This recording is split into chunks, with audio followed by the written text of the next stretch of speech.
Xin chào các bạn. Vietnam Innovator ngày hôm nay thì sẽ có bạn Việt Phạm, co-founder và CEO của Artsific, là một công ty rất là mới, và gần như là cái chủ đề này nó không hoàn toàn liên quan đến công nghệ 100%, nhưng mà nó là một cái mảng rất là mới. Thì hôm nay có thể là sẽ Việt chia sẻ những câu chuyện của Artsific. Xin chào Việt. Vâng, xin chào anh và xin chào tất cả các độc giả của Vietcetera.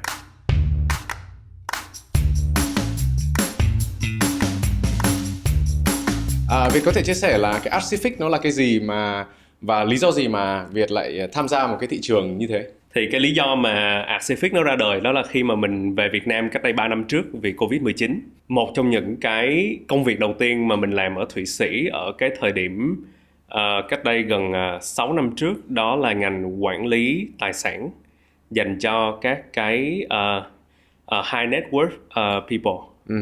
Thì một trong những cái thứ mà mình phải học đó là về nghệ thuật, cũng như là mình phải tương tác với khách hàng, mình phải hiểu rõ hơn về cái industry mà mình làm việc trong cái mảng đó.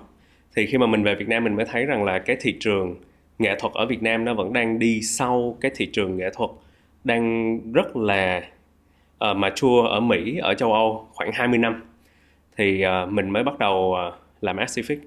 Thì đó là lý do tại sao mà Artsific nó ra đời. Và đây là một cái thị trường vẫn còn rất là tiềm năng. Nghĩ sâu xa hơn nữa đó là các cái anh chị nghệ sĩ mà là bạn bè của mình thì họ vẫn đang rất khó khăn trong công việc là cơm áo gạo tiền, để mà tìm được một cái đường ra cho cái niềm đam mê của họ, cho cái sự mong muốn phát triển nghệ thuật của chính bản thân. Thì đó là lý do tại sao mà mình muốn đem nghệ thuật của Việt Nam, và đặc biệt là giúp các cái nghệ sĩ Việt Nam ra thế giới nhiều hơn, giúp họ có cái cơ hội tự phát triển cái bản thân của họ nhiều hơn mà không cần phải bị phụ thuộc quá nhiều vào thị trường vẫn còn đang mới nổi. Việt có thể chia sẻ là tại sao lấy cái tên là Artsific, nó là lý do gì, và cái nguồn gốc của cái tên là từ đâu ra? Artsific thì nó là sự kết hợp giữa hai cái từ đó là Art và Pacific. Thì Pacific đó là cái đại dương lớn nhất thế giới, đó là Thái Bình Dương. Thì giữa mình có thể thấy rằng là cái thị trường art lớn nhất trên thế giới hiện tại là Mỹ, và cái thị trường art đứng thứ hai thế giới là Trung Quốc. Nhưng mà châu Á lại vẫn, Đông Nam Á nói chung vẫn chưa có một cái sự nhận dạng trên thế giới hiện tại.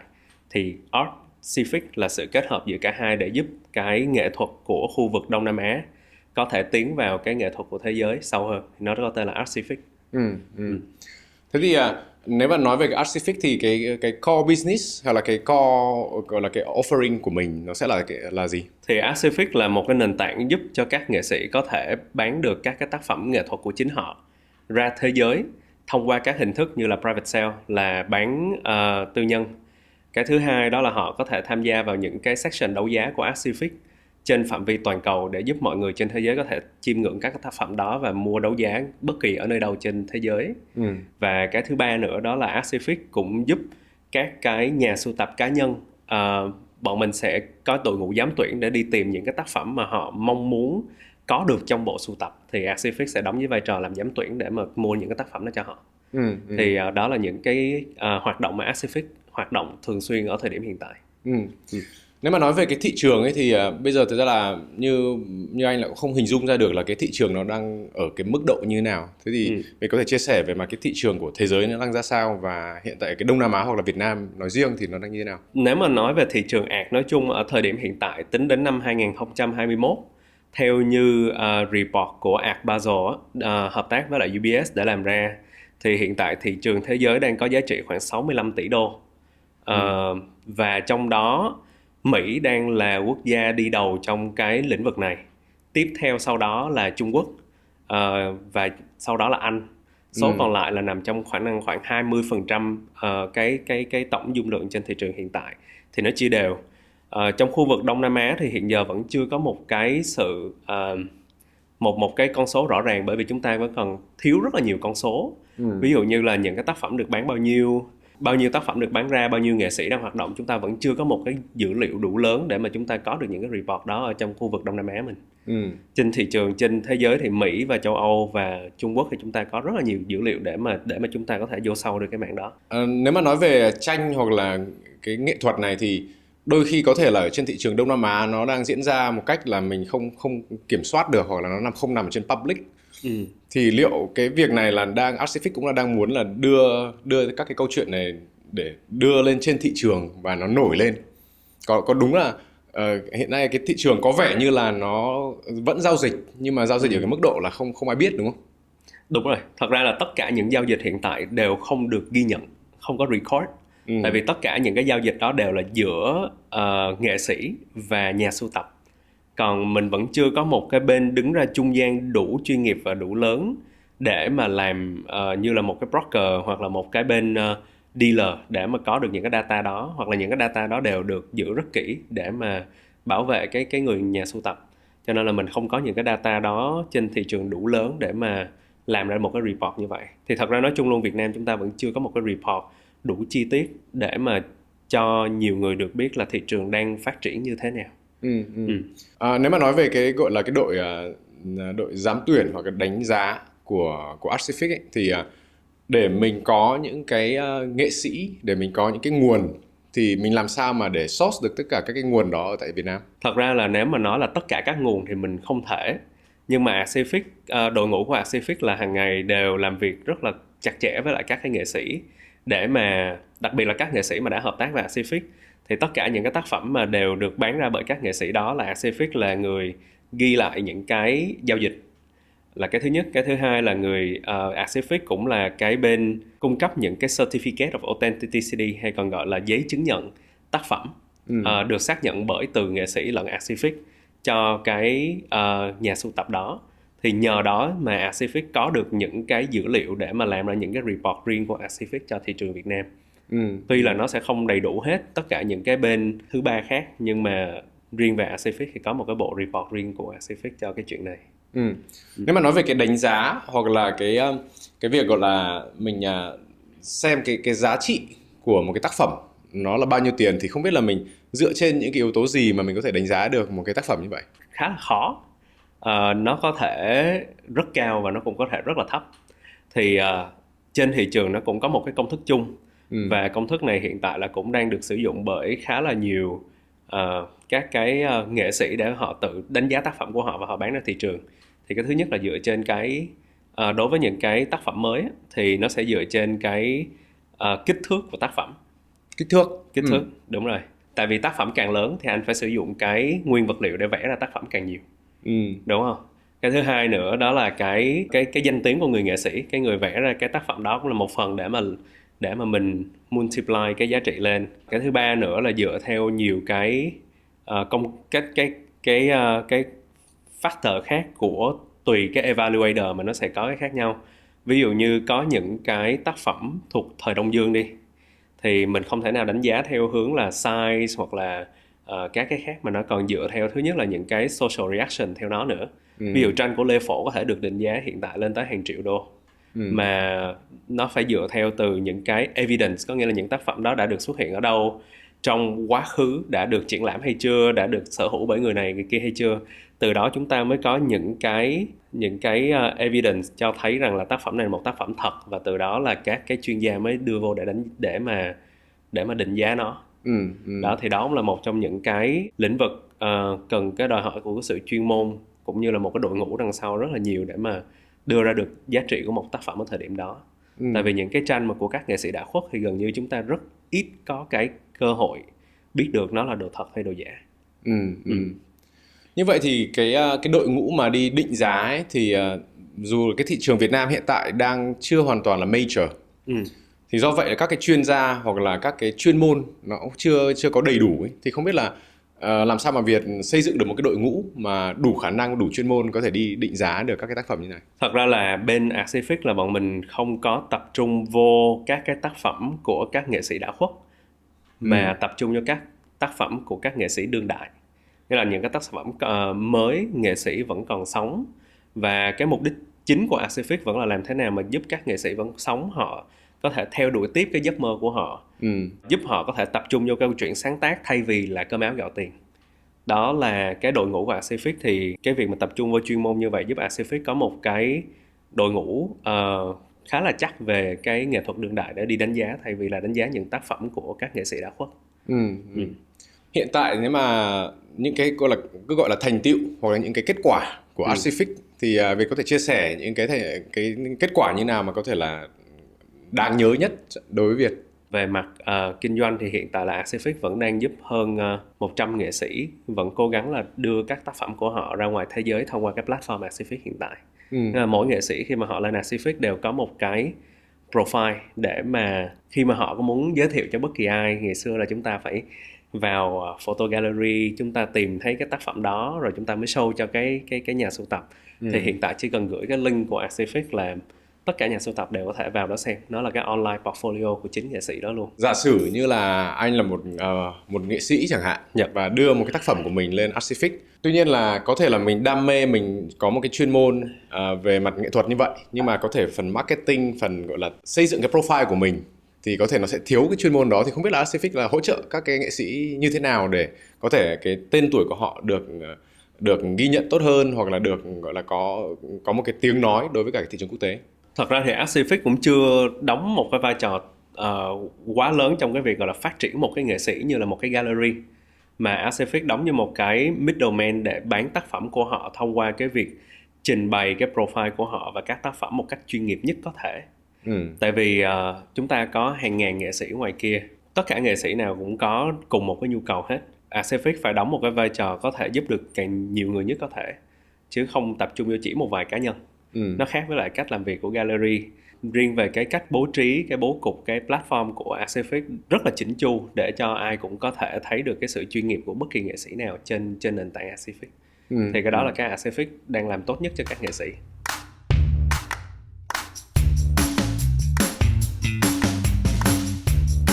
Nếu mà nói về cái việc là platform và cái đầu ra thì hiện nay thì là cái thị trường nào là thị trường đang quan tâm nhất đến các cái nghệ thuật của Việt Nam?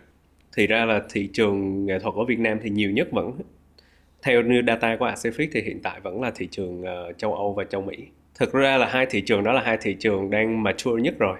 Và các cái tác phẩm nghệ thuật của Việt Nam cũng là trong những cái tác phẩm nghệ thuật được chú ý rất là lâu. Tại vì chúng ta có lịch sử trong thời Pháp thuộc, thì rất là nhiều nghệ sĩ Việt Nam đã qua Pháp sống, đúng không? Thì đó là những cái tranh Đông Dương. Thì thật ra là tranh Việt Nam gần đây, đặc biệt là tranh Đông Dương, cũng được rất là nhiều người trên thế giới quan tâm đến sau khi Soulby đấu giá thành công các tác phẩm của Lê Phổ. Đó, thì đó là lý do tại sao mà các thị trường đó họ cũng rất là quan tâm đến các tác phẩm của nghệ sĩ đương đại. Và cũng như là các cái gallery ở Việt Nam như là Quỳnh chẳng hạn, họ cũng đang phát triển các cái nghệ sĩ đương đại rất là tiềm năng, theo đúng nghĩa là đào tạo về con người, đi triển lãm ở quốc tế, và dần dần là chúng ta đang càng ngày được biết đến nhiều hơn.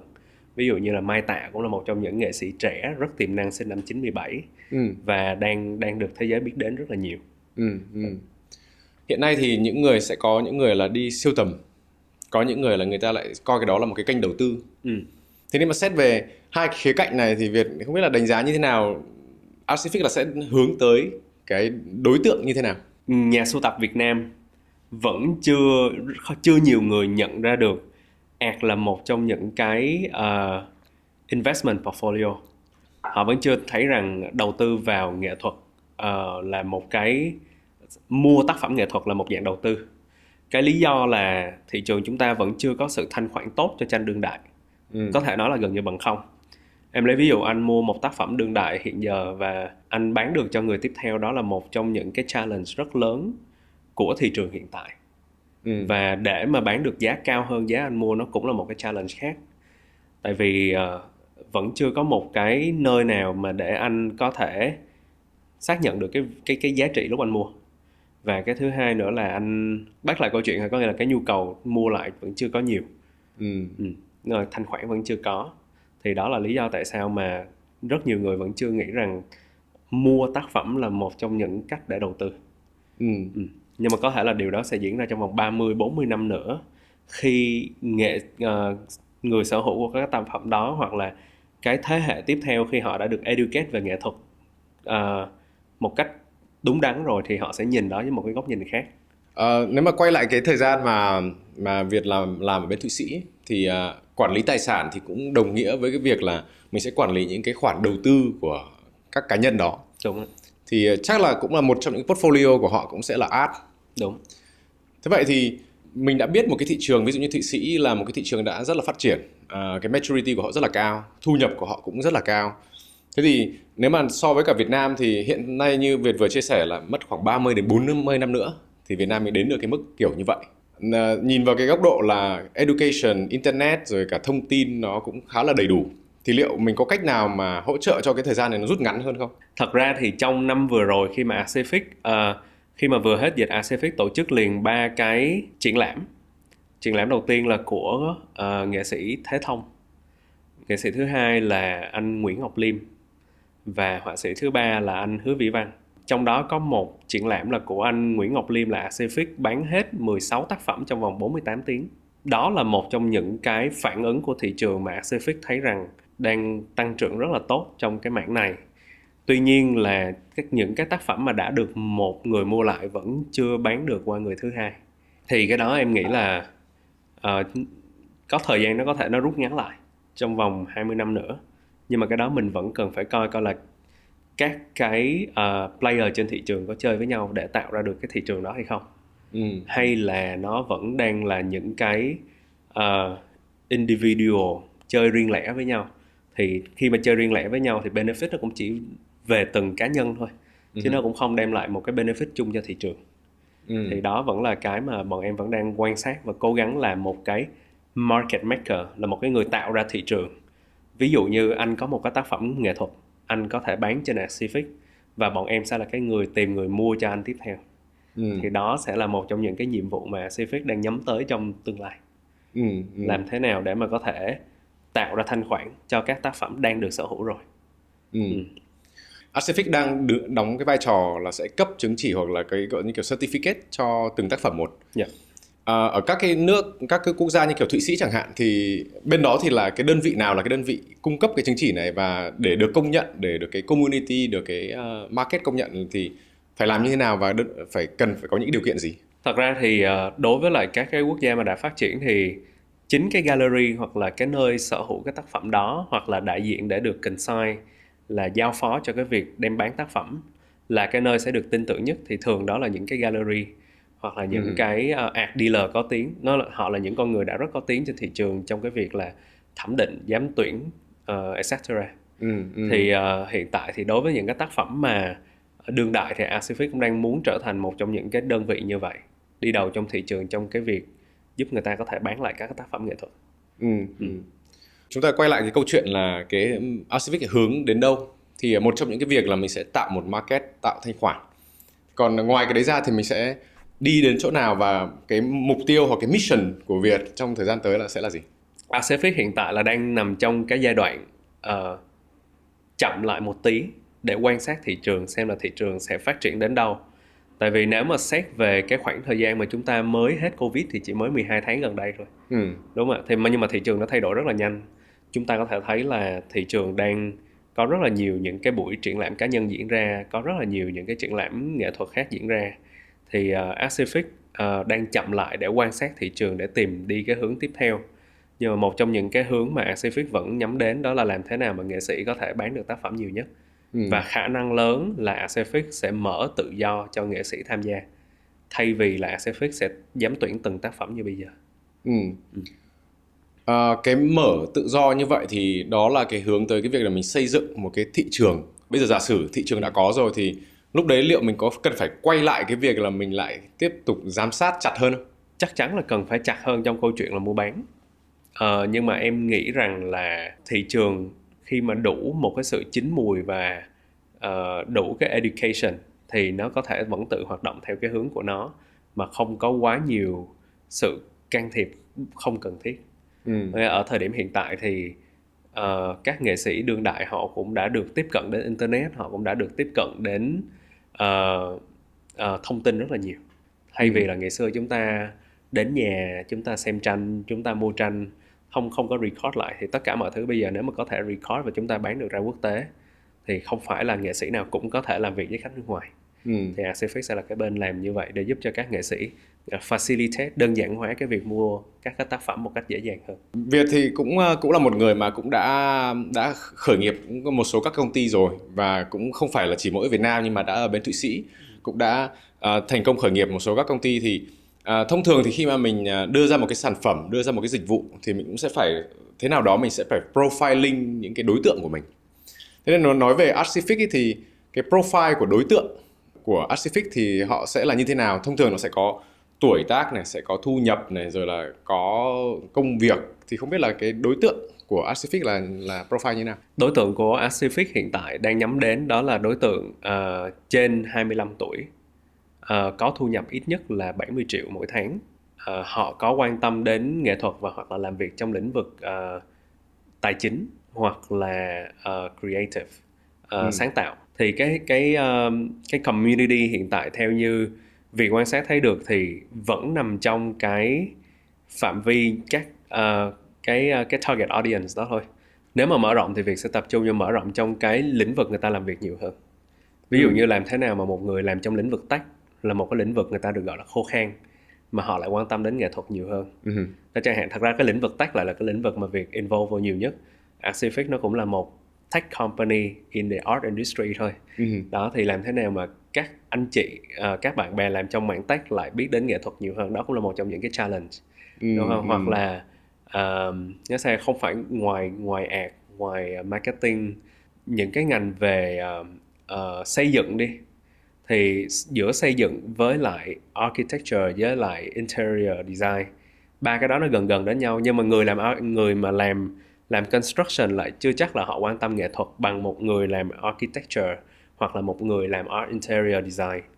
Thì đó cũng là một trong những cái mà em muốn expand ra là như vậy. Nhưng mà interestingly ở trong portfolio của Artsific có một collector lớn nhất luôn lại làm trong mảng construction.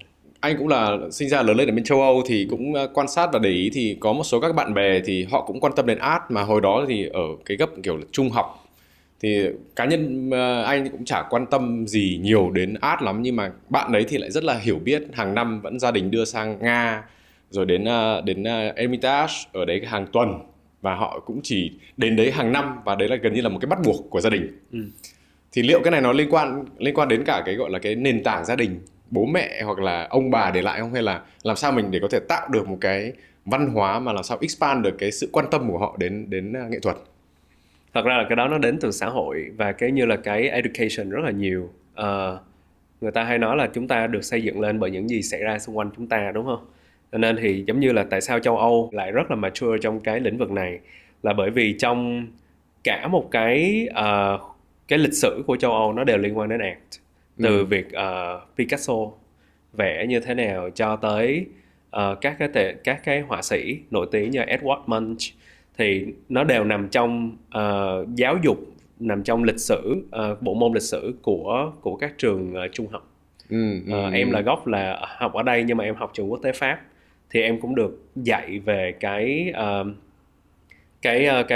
văn hóa và lịch sử của Pháp từ nhỏ, thì nó đều gắn liền đến văn hóa. Trong sách giáo khoa họ đều chụp những cái tác phẩm rất là lớn ở trên trần của các cái nhà thờ, trong những cái monument rất là lớn. Thì gần như là họ được expose vô cái nghệ thuật từ lúc nhỏ rồi. Nhưng mà ở Việt Nam khi mà giáo dục đó, thì họ lại tập trung vô hội họa theo kiểu là tự vẽ, họ không có observe nhiều, mà chủ yếu là giáo viên dạy vẽ phong cảnh, dạy vẽ các thứ, nó vẫn chưa có một cách bài bản về nghệ thuật. Và đó là lý do tại sao mà chúng ta đang hơi đi sau các cái quốc gia khác mà đã mature rồi. Hôm nay thì đúng là chúng ta chia sẻ về rất là một cái mảng khá là mới, và nó cũng đang ở giai đoạn rất là sơ khai ở tại thị trường Việt Nam.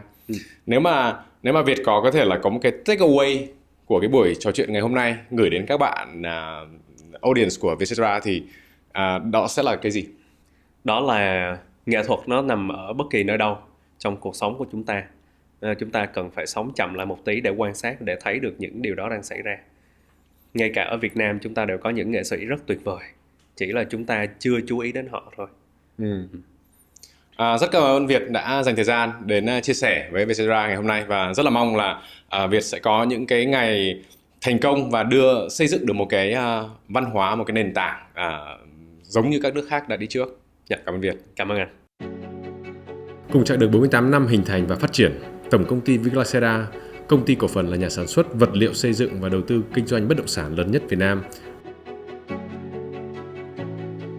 Với hơn 40 đơn vị thành viên, chúng tôi tự hào là nhà cung cấp dịch vụ hàng đầu về vật liệu xây dựng, bền vững và chất lượng cao, đồng thời là nhà phát triển khu công nghiệp hàng đầu Việt Nam.